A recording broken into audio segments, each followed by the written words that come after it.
Now, in other news, the UK economy flatlined in the 3 months to September, according to the latest figures from the Office for National Statistics.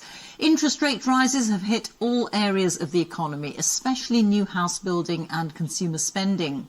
With a focus now on trying to boost growth, our economics editor Faisal Islam has the story. When construction companies are going bust, house building, like at this new development in Sussex, can grind to a halt, and so can the entire economy.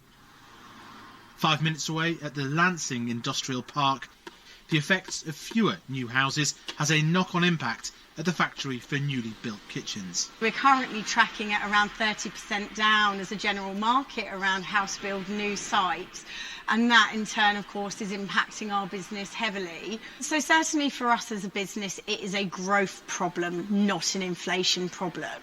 So inflation can also always be tackled by different measures, and it all comes back to the market decline that we have seen across house build as an industry. At Iago's cafe on site, stability is better than a falling economy, but the owner, Lucy, says purse strings are being kept very tight. People are being very careful what they buy.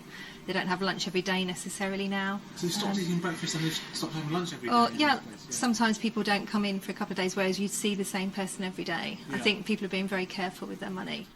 Next week's figures on inflation should be better news, with the headline rate possibly falling below 5%, still high, but less than half what it was a year ago. But today's figures show an economy failing to grow and at worst still at risk of a mild recession.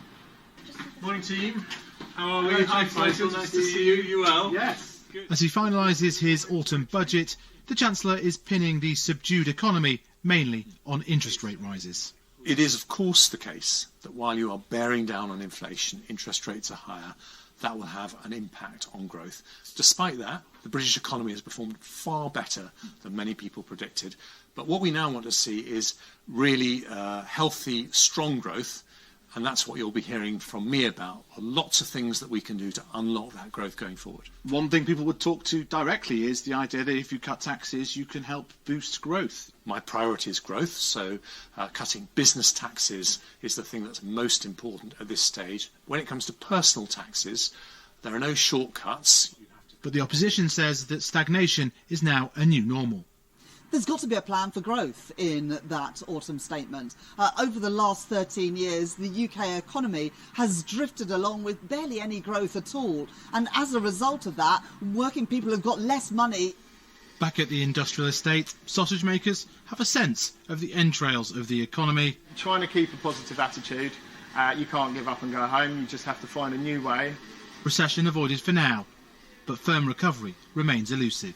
Faisal Islam, BBC News in Sussex.